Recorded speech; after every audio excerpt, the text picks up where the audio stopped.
Good morning, fellow Rotarians. O God and giver of all good, we thank thee for our daily food. May Rotary friends and Rotary ways help us to serve thee all of our days. Amen. Thank you. Past President Diana, the loyal toast. Good morning, everyone. To the Commonwealth of the Bahamas. To the Commonwealth of the Bahamas. Commonwealth of the Bahamas.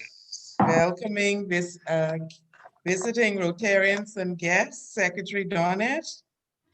Good morning, and thank you, President Francis. I'm not seeing any visiting Rotarians, but there are guests in our meeting. And I'll start with our guest speaker, Mr. Jecon Gibsion. It's bright and early. Welcome, and we look forward to hearing you today. He will be introduced in more detail shortly. We also have Sid Ferguson. I believe Sid is Rotaractor. Trying to remember. But welcome, Sid. Also, I'm seeing a Catherine, good morning. I'm not sure if you're a Rotarian or a guest. Catherine Lightburn, welcome. That's Katrina Lightburn. That is my guest. Oh, sorry, Katrina. Oh, you noticed I don't have on my glasses this morning. Oh, you insulted my guest. You're going to pay for that. Katrina Lightburn, welcome and good morning. Good morning. We're happy to have you, and we hope you enjoy the meeting. You're a guest of Father P? Yes, I am. Okay. She is the controller of the place where I work. You might cause me to get a pay cut or something now. No, I'm sure she won't do that. I'm also seeing Emil Bahamas. Not sure, there's no audio. Welcome, Emil. Tanya Bethel, welcome. Yes, she is one of my guests as well. She is human resources. Good morning. Good morning, and welcome to another Sunrise meeting. We're happy to have you. And Thank you so much. Others are coming into the room, so I'm welcoming welcoming Rotarians. PP Kimmy from Turks and Caicos. Welcome, Past President Kimmy.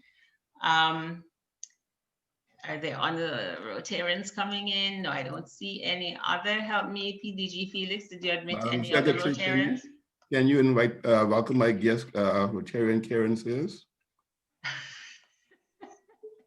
I do welcome PDG's guest and our own Rotarian of the year 2019, Karen Sears. Welcome to the meeting, Kay. And good morning, Madam Secretary. I don't know why they're doing that to you. Director Barrett. So Emil Sanders and Sid are guests of our guest speaker this morning. Okay, awesome. So now I understand why the audio is Welcome off. to all of our guests. So welcome everyone and enjoy Delighted the to have you meeting. this morning. Okay, back to you, President Francis. Thank you, Secretary Donnet. Past President Diana, birthdays. We have one. Good morning again, everyone. We have one beautiful lady celebrating a birthday this week, none other than our very own Rotarian and Past President Carla. Happy birthday, Carla. You know she got paid for this, right, Felix? Carla. Hey. She paid me already. Hey. Did you hear that? TMI. Paid him already. TMI. She paid you. You got paid for her. Anyway, that's a little too much information for me. I take your word. Thank you, Past President Diana. Now we'll have announcements. I will invite our chairpersons and our directors to bring their announcements, please. Are there any announcements this morning? Yeah, President Francis, while they're waiting to bring their announcements, I just want to announce the raffle this morning.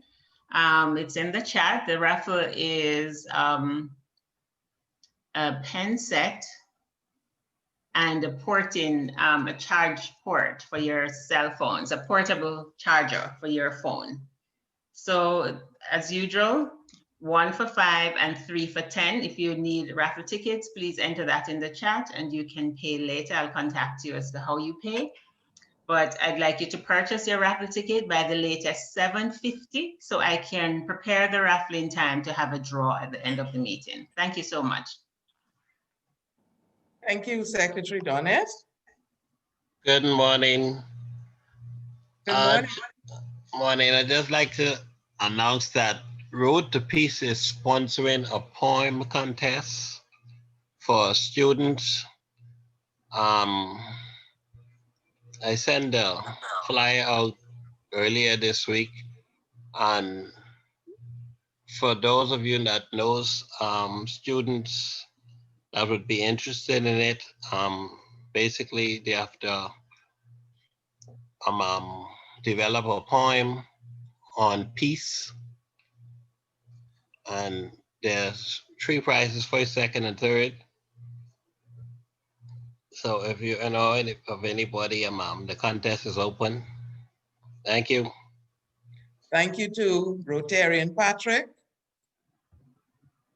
Other announcements, directors, chairpersons? If not, we'll move on to Sergeant at Arms. The floor is yours. Good morning, everyone. Good morning. Good morning. Making it pretty simple.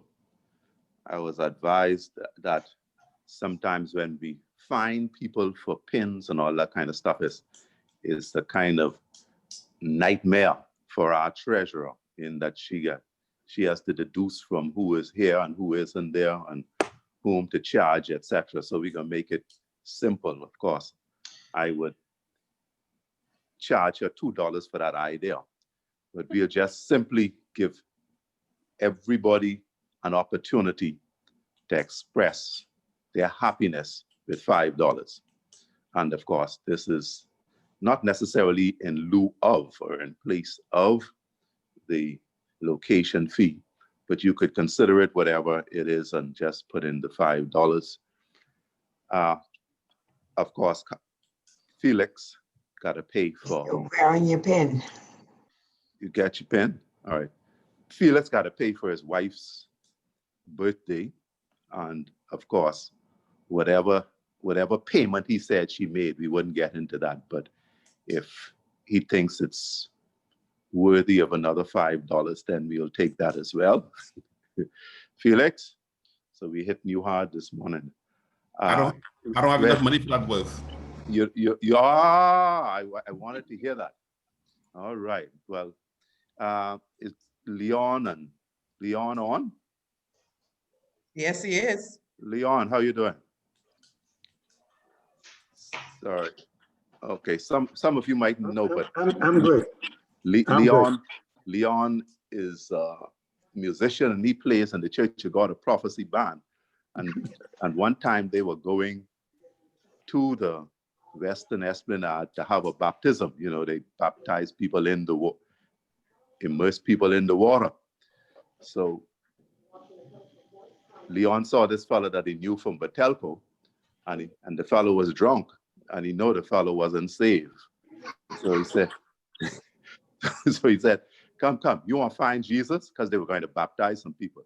The fellow said, yeah, I don't mind finding Jesus. Yeah, I would love that. So he grabbed him, pastor grabbed him, push his head under the water, pull him up, say, you'll find Jesus? The fellow say, oof, oof, oof, oof. No. So again, push his head under. Have you found Jesus? Pull him up. No. Push him under the water again, held his head down a little longer. When he pulled him up, fellow say, wow, you found Jesus? He say, no. You all sure this way you get lost?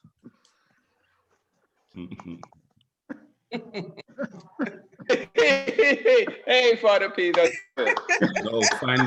Oh, that's the Catholic. That's the Catholic I see. Did you hear the Dino? Did you hear the fellow who went to the pastor, Roman Catholic priest for confession? So in the confessional, he told the priest, "Forgive me, Father, for I have sinned." Father say, "What did you do?" He said, "I committed adultery." He say, "Wow." He say, so the priest asked him, is it with Mary? He say, "No." "Is it with Jane?" "No."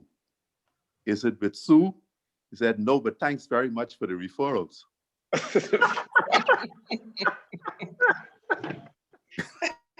Y'all have a good day. Terrible. Thank you. I Thank think the you. child should pay a fine for those.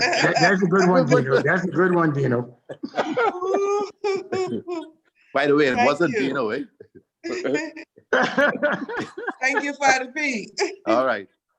All right, we'll have a 5-minute presentation by P.E. Therese on fundraising. P. Therese, the floor is yours. Good morning, everyone. Morning. Morning. In regards to fundraising, I do apologize. I wasn't prepared to speak this morning.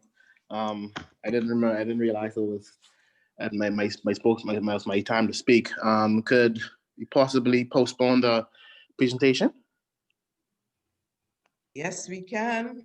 I do apologize. I wasn't prepared to speak. Barrett? But that has to be a fine, right? You can't have a hearing not ready. That is No, true. I will pay my fine. I'm sure the treasurer is taking note, and this is You could just give us give us a save the date kind of a No. Let me give $5 instead. Yeah, not a problem. I'll give 10. I'll give 10. Yeah, My apologies. Yeah. Okay, no problem. Your sins are forgiven. Come to the confessional. All right, P. Therese. Now we'll ask Director Barrett to step forward and introduce our guest speaker this morning, Mr. Jecon Gibsion, who will speak on the topic, career journeys, lessons and challenges. Good morning, Sunrise family and guests. Jecon Gibsion is an experienced public health and social innovation strategist and committed servant leader with over 20 years of professional experience designing, developing, and implementing public health and social innovation efforts to scale. Mr. Gibson's work has afforded him the opportunity to provide guidance and direction to statewide, regional, and national public health and social innovation initiatives in multiple sectors. Jecon's professional experience includes serving as a director of the Office of Infectious Diseases with Georgia's Department of Public Health, leading statewide HIV, STI, refugee health, and TB programs. Jecon has also served as a director of clinical services, guiding Georgia's cancer state aid, stroke, and heart attack prevention, as well as the breast and cervical cancer programs. As a director of the Office of Coordinated Youth Services with the Clayton County Board of Health, Jecon led countrywide health and youth development efforts.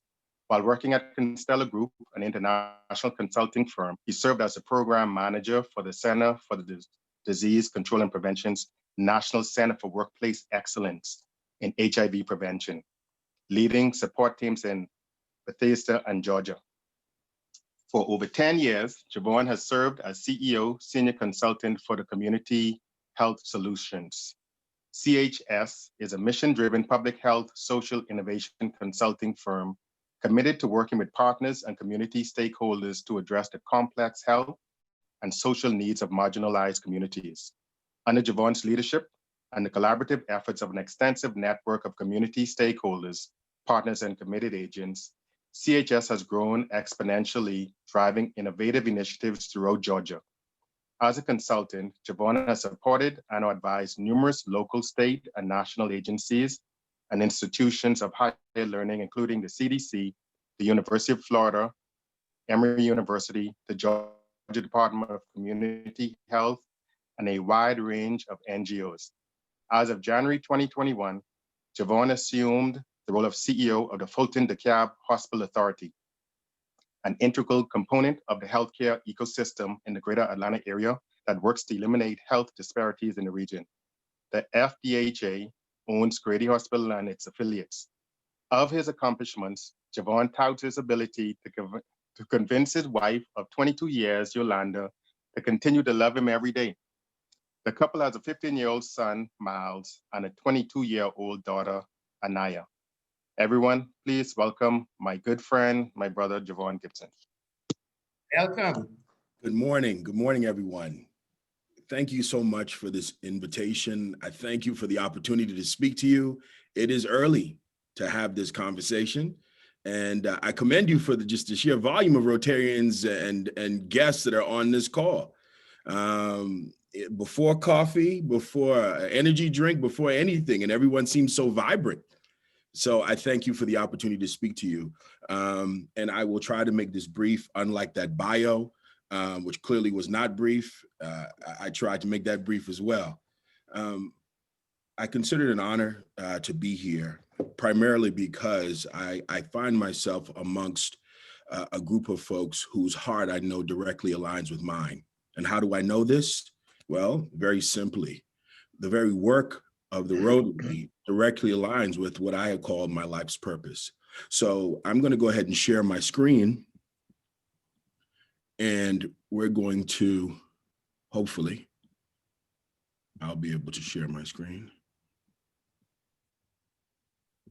Oh, wow. Okay. Let's see.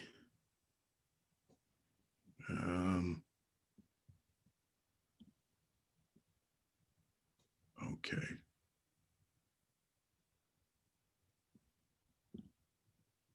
All righty. I'm sorry. I apologize. See, my laptop, my MacBook has decided to make sure that this is more difficult than it needs to be. Give me 1 second here. All righty. Let's see if it works now. Everyone keep their fingers crossed. Yes, yes, I think we have it. Can everyone see my screen now? Yes. Yes. Well, I want you to know that's grace, because that definitely was not technical acumen. So I'm going to start off with a quote here by Brian Tracy. And so many of you may have known Brian Tracy is a notable trainer, educator, leadership person, business professional, business development professional. Mr. Tracy says, your rewards in life will be in direct proportion to the value of your service to others. Again, your rewards in life will be in direct proportion to the value of your service to others. As I prepare to introduce myself and try to make sure that I stay on time, I want you to know that as I define myself in my life, the one thing that I'm unapologetic about is the fact that, I've committed my life to service. So let me tell you a little bit about who I am. First, let me say that, and now advancing the screen is different. Let's see. Here we go. I am the son of Dr. Robert Gibson. My father is Dr. Gibson. He's an orthopedic surgeon there in Nassau. My mother is Salome Gibson, who has herself committed her life to service. She just recently retired from social services after well over 35 years of service. One of the things that I'm most proud of is that I'm a father. As you can see here, this is my family. My son Miles is 15, although he's taller than I am. That is my daughter Anaya. She graduated from the University of Georgia with a degree in journalism here recently, and is now a producer for CBS in Tallahassee. In the midst of COVID, the young lady to my right with the hat on is my beautiful wife, Yolanda, of as I mentioned before, 22 years. And every day I convince her to stay with me is another day of grace and mercy. For that, I'm grateful. This is my family, and I'm showing you my family because they are a driving force behind many of the things that I do. They motivate me, they encourage me, they support me. And a little bit about my background and my history. I met Barrett, Director Barrett Miller, as a freshman in college at Hampton University. I'd heard about him, I met him, and we've been joined at the hip ever since. I also had the good fortune of knowing one of your past speakers, Lars Mins. Mr. Mins also is a friend of mine and a colleague, also a Hamptonian, and we palled around quite a bit together back in the day when I had much more hair on the top of my head as opposed to under my chin. But it was a good time. So I'm going to ask the obvious question, and this is what your minds look like when I said to you that I'm a social innovator and a public health practitioner. Public health, you're probably like, yeah, I get that. What exactly is this social innovation thing? All right. And so this graphic is a perfect metaphor for what social innovation is, because in truth, it looks complex, but in actuality, it's very, very simple. I've committed my life to solving health and social problems, generating ideas by working with community and community stakeholders. And then I take those ideas and I scale them to whatever scale is needed to transform that issue. And we do that by making sure that our approaches are centered around authentically engaging communities and community stakeholders. We do that by making sure that all of the resources that we need are in place. And we do that mostly by collaboration and empowerment models. So that's a very complex way of saying I help people to solve problems in my social innovation space, many complex social problems. So public health is pretty straightforward. And why is public health so important right now? We can all say it at one time. We have what? Corona. Corona is everywhere and doing everything. Fortunately for me, I'm no longer responsible for infectious diseases in Georgia. Yet another bit of grace. But my work is still focused around looking at why it is that many marginalized, often disenfranchised communities, locally, regionally, and nationally, struggle with so many different issues. And we use these different strategies to do it. What's interesting is coming from the Bahamas and coming from a country that is, clearly Black folks are a majority, growing up in schools where my leaders looked like me, the people that guided me look like me, the professionals look like me. It gave me what I think is truly an advantage. There was never a limit that I didn't think that I can overcome. I'm a child of the 70s. I grew up when the Bahamas recently got its independence, and I wore that like a badge of honor. And even as I came here, I continue to wear it as a badge of honor. And so as we see, the environment that we're charged to do our work in the United States is contentious at times, but it also requires that we speak truth to power.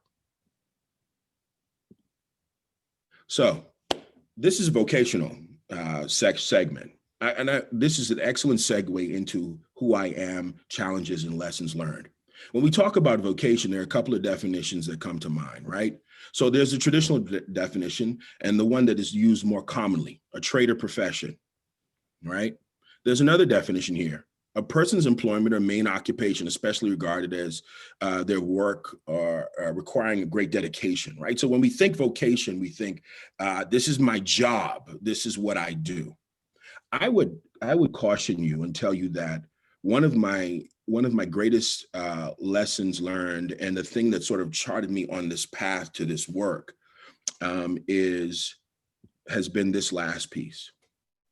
It's a strong feeling of suitability for a particular career or occupation.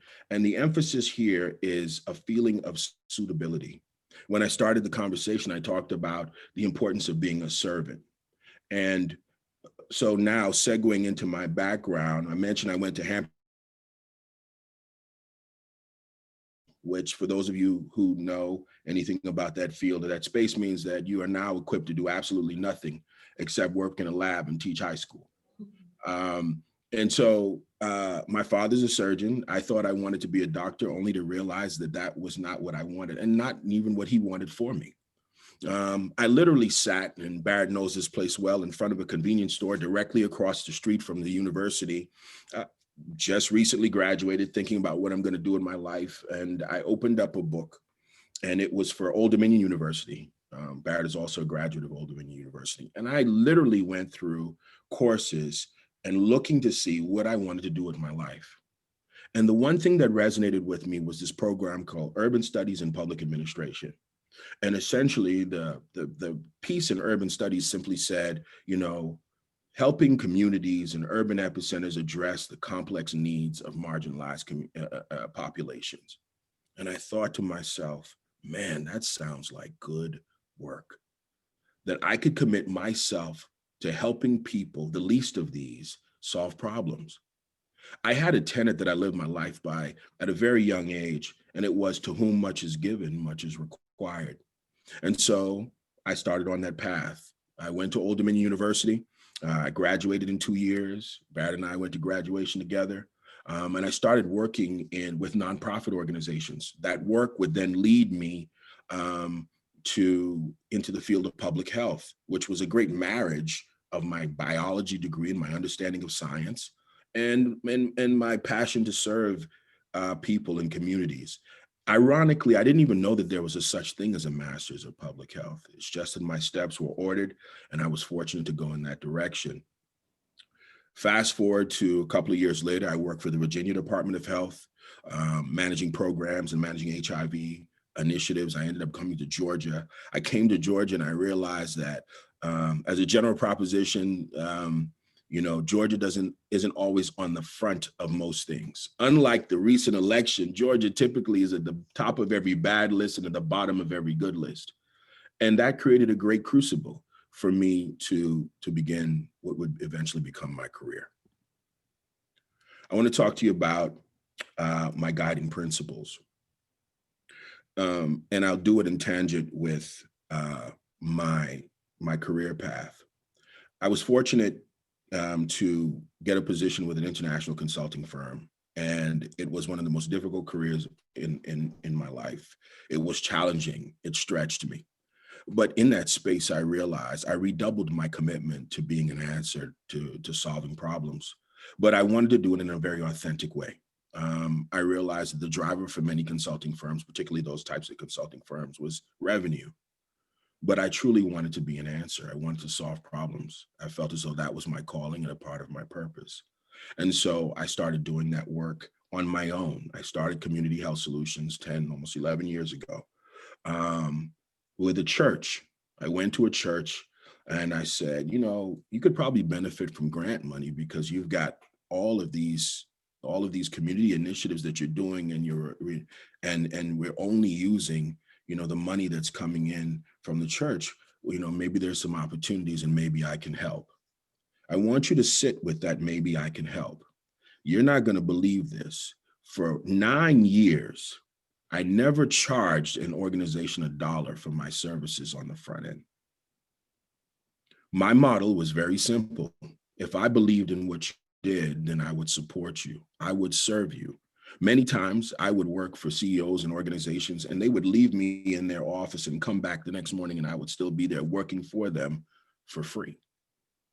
I did it because maybe their work was around teen pregnancy, or maybe their work was around homelessness, or maybe their work was around disenfranchised youth, or maybe the work was around the school to prison pipeline. Whatever it was, if my passion, my heart was in it, I would work for you. Now, I have the good fortune of being given the gift of a strategic brain. So that work over the years is equated to millions and millions and millions of dollars, to the tune of probably about $30 million for various organizations in and around Georgia, who've done work in and around the country. And that's at the point that we get paid. By then, the proof is in the pudding. That service model, I believe, is what has allowed me to come to the places and the heights that I currently now sit. So I'll segue now back to my guiding principles. My first guiding principle is one that's pretty self-explanatory because I am a person of faith. The one thing that I've learned is to get out of my own way. That was the hardest lesson to learn. There are structures in our lives that seem static. There's a way, there's a cadence. When we talk about vocation and we talk about career paths, there are some people who are very linear. Their paths take them in a direction, and they know exactly where they're going. But then there are some of us that in our very heart, at the very fiber of our being, is something that tells us that we are supposed to be doing something different. Regardless of the space that we currently occupy, there's that nagging feeling like that this is good, but I'm supposed to be doing something more. That something more oftentimes is the thing that connects you to your purpose and your passion. What I realized is that I had to die to myself and trust my higher power to order my steps. That was the first guiding principle. The second was to thine own self be true. There will be a lot of people over the course of our lives, well into our adult life and beyond, as we get older and we see and experience things that want to manipulate us and shape us. It doesn't end when you're a child. It continues. And whether it's to get you to do a certain type of work, or whether it's to get you to buy into something that they're doing, there's always someone or somewhere placing pressure on your lived existence and your reality. And you owe yourself to be true to yourself, because in that truth is where you will find peace and rest. It's the thing that allows you to put your head on the pillow at night and close your eyes and know that I'm okay, that I've not in any way compromised who I am, what I stand for, and what I believe. The third guiding principle for my life is very simple. To serve is both a gift and a calling. Needless to say, and speaking to Rotarians, this is pretty straightforward. But if we were to all truly take a look inward and think about what our work is, and we would soon realize that regardless of what you do, there is an element of service that is intrinsic and inherent in the work that you do. Whether you are, and we know, if those of you who've had bad service, and I know you have, because I was just home a couple of weeks ago, so I know what bad service looks like. I also know what good service looks like, right?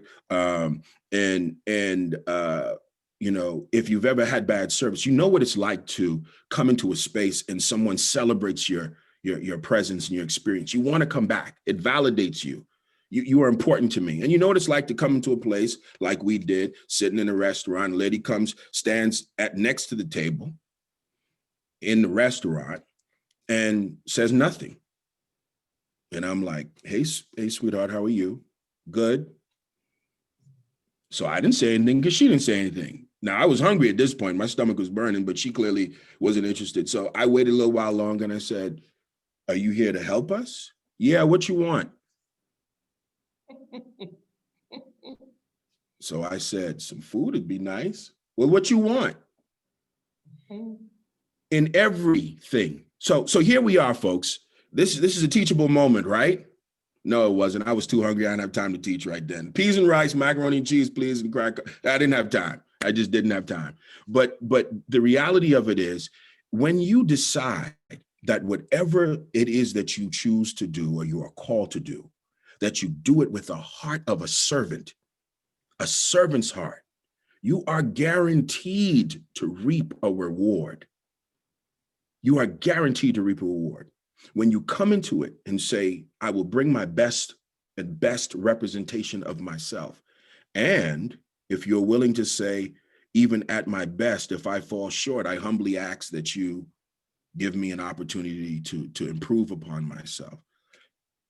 Doors open. Segue back to now my professional career.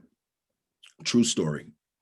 I leave as the director of the infectious diseases for the state of Georgia. I ran all infectious diseases. I went back to that after consulting because I wanted to change the system. Dr. David Satcher once told me, I was dejected, I was despondent. Dr. David Satcher, former Surgeon General, United States, said, Jecon, he said, if a system consistently produces the same output, then that system is designed to produce that output. I'm going to say it again, slower.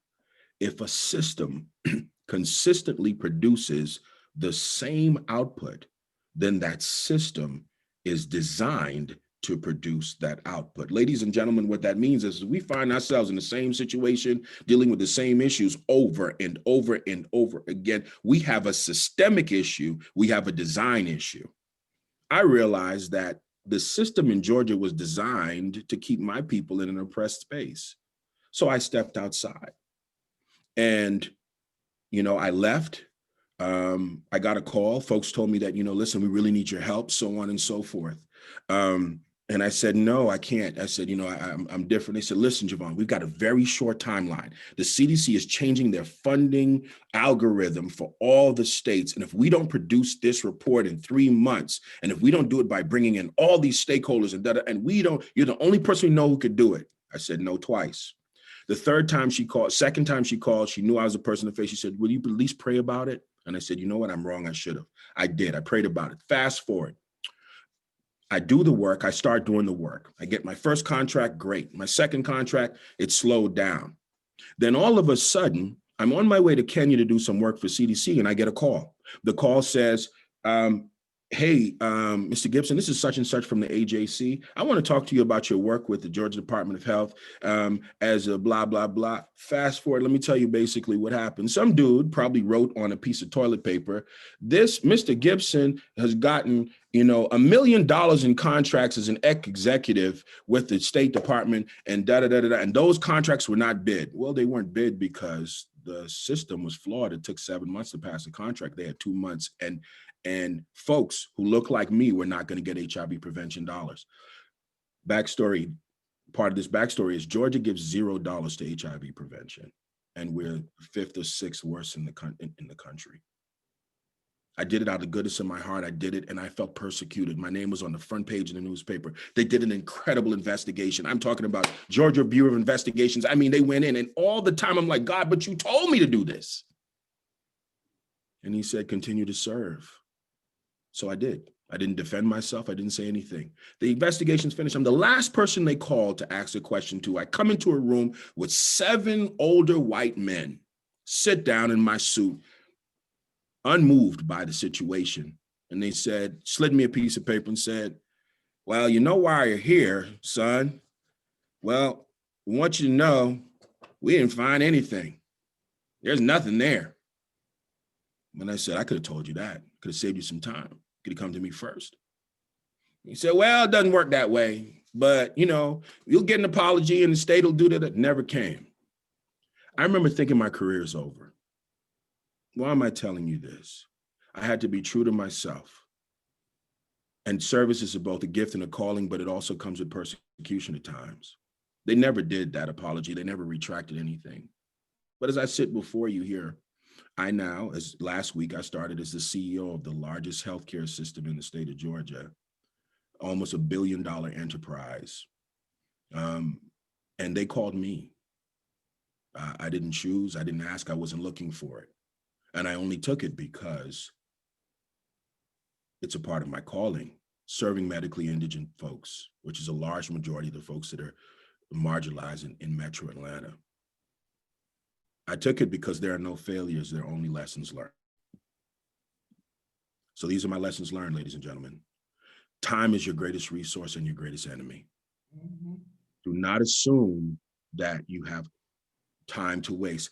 Pastor Miles Monroe used to say, don't call me talking about you just want to spend a little bit of time with me or you want lime. My time is my life. And every time I spend with you and the time that is lost is my time that I will never get back. It is your greatest resource if you use it and appropriate it properly, but it's your greatest enemy if you allow it to pass away. The next lesson learned is one that is very important to me. Success lives at the intersection of purpose and passion. What is that thing that you will do even if people didn't pay you to do it? What is that thing that brings joy to your heart? Is it service? Is it whatever it is? I guarantee you that somewhere that's tied to your purpose. Be humble. There are times that you want people to know who you are, right? And what I mean by that is people make assumptions, especially here in the United States. They look at you, they make an assumption about who you are, and you want to be like, let me tell you something. You don't know who I am. I'm JC from Nassau, Bahamas. In my country, we blah, blah, blah, and we do, and black. Because why? Because you don't want to operate from the space of the oppressed. But what I find is that when you just humble yourself and serve invariably people know who you are, not by what you say, but by what you do. And it's that old adage, your actions speak so loud, I can't hear what your mouth is saying. My next one is strive to be the answer, the problem solver. This is probably one of the most central lessons learned. I created and coded my professional career around creating innovative solutions to problems.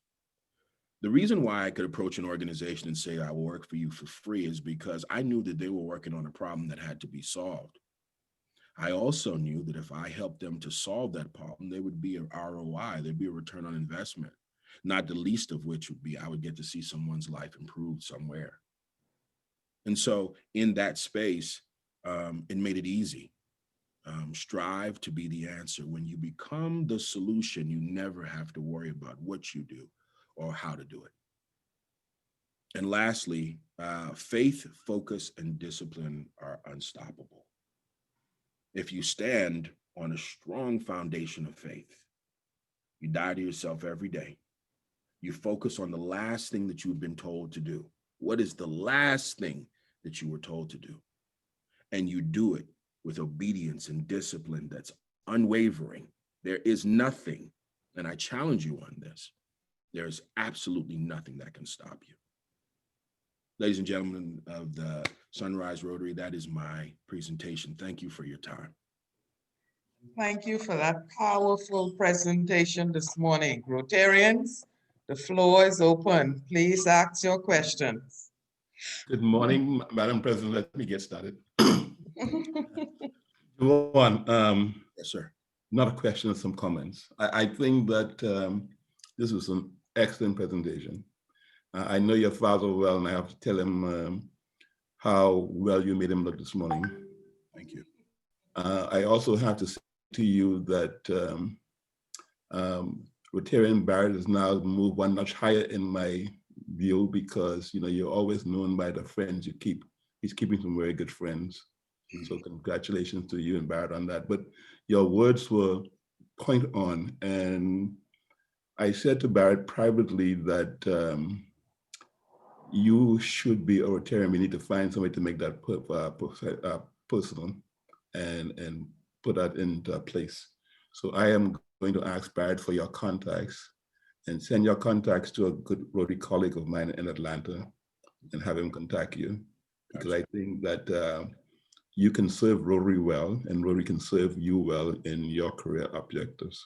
So thank you very much for that moving presentation this morning. Thank you. Thank you. It's an honor. Thank you, PDG. Any other questions? Floor is open.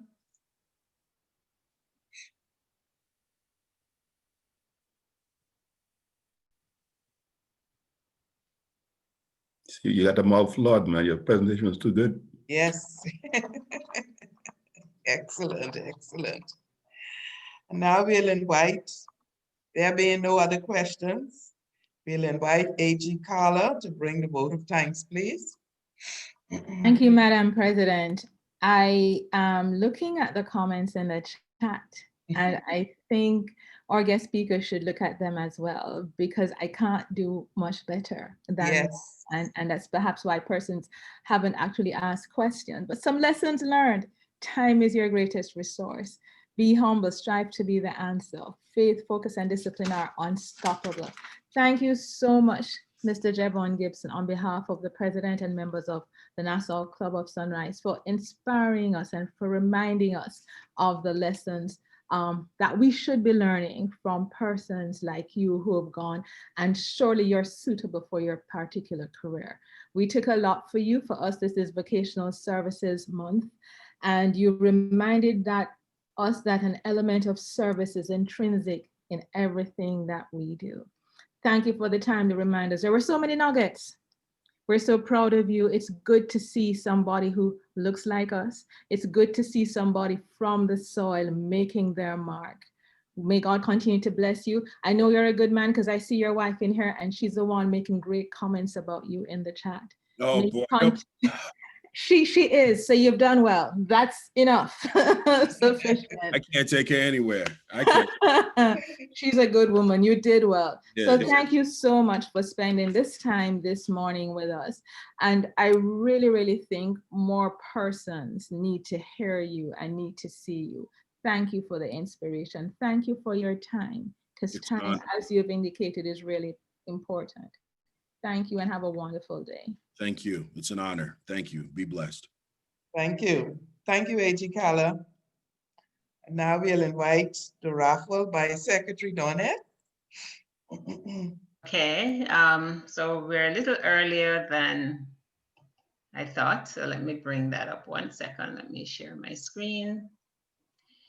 And this is the raffle, guys. Not many persons participated this morning. Would be an opportunity for those who have not yet purchased their raffle tickets, right, so to go on and do so. So while you guys are doing that, Barrett.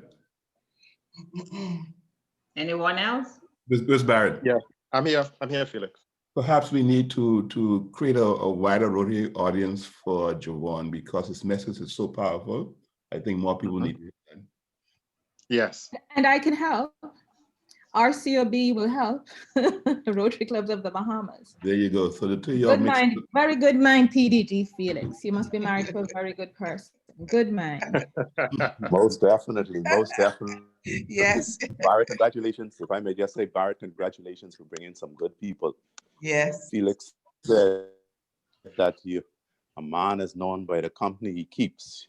He probably was thinking about the time when this fellow was going home drunk. He fell down in the gutter, and this pig lie down beside him. He's snoring, the pig sleep.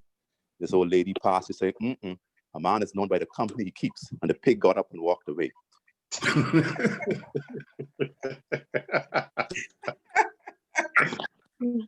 Father, where did you have that one? Oh, I have all of them in my repertoire. In fact, when he talked about the restaurant in Deep South, segregated Atlanta, remember this fellow went into this segregated restaurant, must be a Bahamian fella. So he sat down, and so the waitress came and say, "We don't serve niggas here." He said, "I don't eat them. Bring me a chicken." Have a good day. Okay, so thank you for that, Philo, but we only had one more take for the raffle, and so we're going to go ahead and... Didn't you see my name? No. Yes, A.G. Kala did ask for $10. Okay, I didn't see that, sorry. Need to ask. While I'm preparing the raffle, I can't look at the chat, so that's why I always say, just tell me. This will be the buying raffle because she's going to have my winning. I saw that. Yeah. All right, you cannot put it then. I'll take my husband's. Maybe you should double up on him, Donnet. Okay. I'm putting you, I want that $10. Yes. You should put him in there twice. All right, so here we go. I hope you feel like a winner, and I hope the birthday girl will win, although I bought a ticket as well. So here we go. And the winner, drum roll, is Felix. Felix, well, Carla, you won. Yes, Carla, congratulations. Staying in the household. You see how I'm a prophetess? Another $10 fine, Felix. Oh, you're lucky on all fronts. Congratulations. I'll be writing a lot of letters. You may collect your raffle prize at the president's office. Thank you. And my chocolates too, right? Yeah. And your what? Chocolates. Yes. No, your wife got your chocolate. She didn't give it to you? Madam President, did you give me chocolates, Madam President? Yes, I did. You gave it to me? I did. Yeah, no, maybe they're downstairs in the kitchen. No, he got them. He got them. Thank God, Madam President saw them delivered. He got them. By the way, Madam, I ate them already. Madam President, thanks very much for the chocolate. You treating us so good. It looks like you up for re-election. You can't be re-elected, you know. You sweeten us up. Okay, Father P, all right, thank you very much. Madam This President, I gives gotta me an come for mine. opportunity to say those who have not picked up, please come by, pick up your stockings of goodies, please. They are there waiting for you. I'm coming to get the I rice have for yours him. in a special place. I'm going to collect the rice for him. Okay. He can't find your office. Leroy, you hear that? Okay. All right, thank you, Secretary Dornett. We'll have the four-way test. Director Melanie. Good morning. Please unmute your mics for the four-way test. Of the things we think, say, or do, is it the truth? Is it the truth? Is it fair to all concerned? Is it fair to all concerned? Will it build goodwill and better friendship? Will it build goodwill and better friendship? Will it be beneficial to all concerned? Will it be beneficial to all concerned? Thank you, Director Melanie. And we've got 10 more minutes. Father P, would you like to give us some nice jokes from your repertoire? Madam 9, President. 10 minutes? Before our father does that, Barrett, send me Joanne's contacts, email it to me. I will write an email to Audley Knight and copy you on introducing him to both of them. And he can introduce them to a couple of Rotary clubs in Atlanta. Okay, I will. And I just want to take a couple seconds just to say thanks to Javon. And then also for the great words from Felix. So I've been blessed to have some good people in my life, Javon being one of those. So, and had we have more time, his career, certainly you heard more of the latter part, but JC has definitely put in a ton of work in the inner city and just sweat and tears. So proud to see what he has accomplished and definitely proud to be a friend of his. So thanks again, JC. Appreciate it, man. Madam President, Barrett, I think JC is left, but Madam President, could we, I see that we have time. Yes. And I know that Barrett, he's the director of Vocational Services, and this is Vocational Services Month. And he fairly recently, not so recently, Barrett returned to the Bahamas. And he actually has some observations. I know he's bringing his friends, but Barrett has a story himself.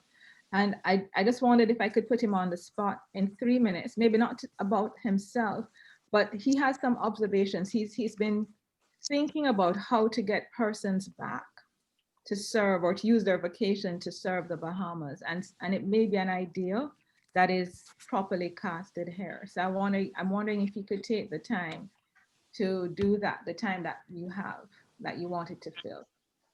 Okay, thanks, PP Carlos. So the thought that I have, and I shared this in just high level conversation is, and as we've seen over the past 2 weeks, we have a lot of Bahamians in the greater diaspora that have tremendous knowledge, tremendous experience, who are making significant inroads in various industries across not only the United States, but other countries. And I think there's some value in trying to harness in some way, trying to capture the various Bahamians across various countries, having somewhat of a central database of sort, a holy grail of information of Bahamians that are both here and abroad, so we can somehow bring that knowledge, cultivate that knowledge, that experience,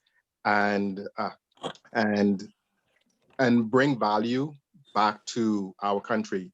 A lot of Bahamians would love the opportunity to do what we are seeing, to share their knowledge and experience, but I don't think I'm not aware of a forum, a vehicle that they can do so easily and seamlessly. So I'm hoping that there can be some kind of an engine, a vehicle to help bring that about in the not too distant future.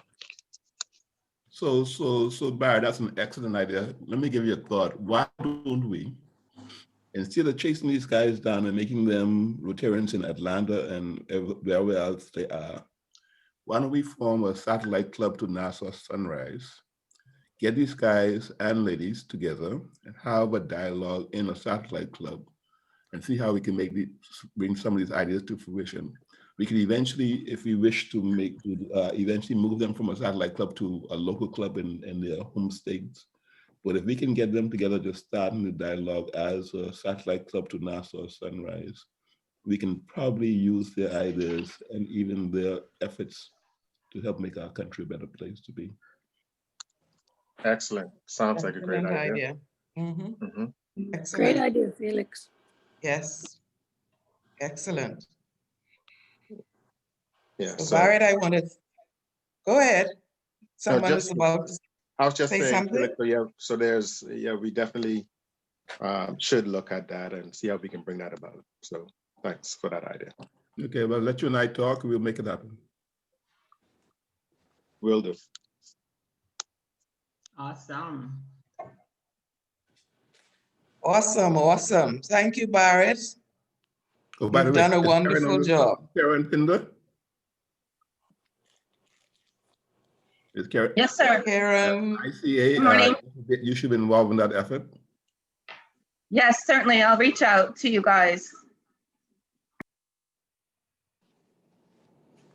Thank you. And now we'll have the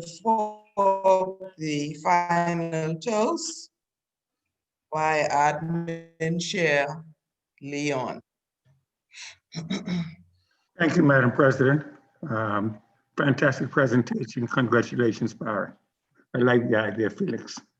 I've got 4 kids living in Atlanta. I love to make them part of this satellite club, Sunrise Rotary. Leon, we'll continue the discussion over boiled fish. This morning, right? 9 o'clock. 9 o'clock. And my brother is a doctor in Atlanta, so I would love to have him as part of our satellite club. Fantastic. Part of the Caribbean diaspora? Yes, not just Bahamian. Okay. That's a wonderful idea. Caribbean. That sounds great. You know how really to make good. it to push themselves into everything, right? I'm sorry? Yeah, we're not like that. My brother is a vice president of a university. Hey, but I think it's a good idea because I'm sure persons have persons abroad and families abroad. And we intermarry and Yes. that kind of thing. So Actually, the idea is getting better and better. But let me say now, there is a Bahamian connection in Atlanta, a very large and vibrant Bahamian connection of students and other professionals, Bahamians who have remained in Atlanta and are doing very well. We have an example this morning of Jecon, and last week we had, again, last week was another example. So Bahamians are doing very well in Atlanta and across the US. Thank you, Madam. So I will do the final toast to Rotary around the world. Lift your glasses. Rotary around the Around the world. world. Rotary around the world. Around the world. Rotary around the world. Have a fantastic day, Madam Secretary. Thank you. Can you post the meeting recording? I will. As soon as the video converts, it will be on YouTube. Please like, share, subscribe. We only have 40 subscribers and there are 63 members in the club. So I'd like everyone to subscribe to our YouTube channel and you'll be notified when a video is uploaded. Tell me the channel address again, please. I will send it to you. Nassau Sunrise. Once you Google Nassau Sunrise, it will bring up our... To our visiting Rotarians, thank you. Have a blessed day, everyone. Okay, so you'll see the meeting on the channel. Looking forward to seeing you guys next week. Have a wonderful day. Okay. That means you're cutting us off, right? Bye. No, I thought you were rushing. You guys can always, I'll stop the recording and you guys can chat as usual. I'm just easy.